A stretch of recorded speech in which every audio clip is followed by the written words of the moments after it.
Again, I'm a mathematician. Too many letters on a page makes me nervous in the same way that too many numbers on a page probably makes some of you nervous. So what we're going to do here is just introduce the basic notation we have here, where we generally use lowercase letters that for some reason start at P to refer to statements. So thinking about what we talked about in the last video, we could let the statement P be, I'm the bad guy. And similarly, we could let another statement Q be, the dude abides.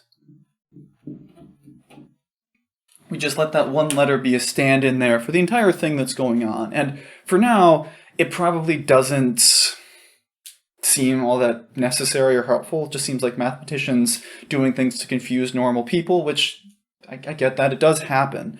But as we move further and we see more notation for how we refer to things being brought together, taken apart in the later sections we have for this week, we'll understand why we want to be a little bit quicker about this. And we'll also see when we get into those sections a lot of pieces that behave in ways that are similar to what we had in chapter 2 with set theory, and there's actually a very good reason for that.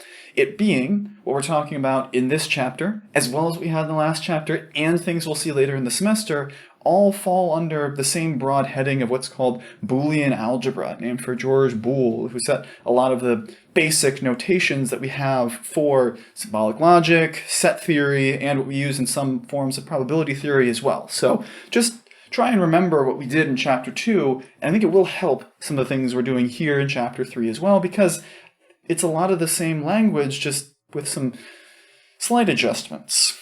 Anyway, now that we have hopefully some sense of what a statement is, as well as how we can present statements for the sake of brevity that will be more necessary later, let's talk about how we can undo a statement in a sense. That is, we're going to look at how we can negate statements next.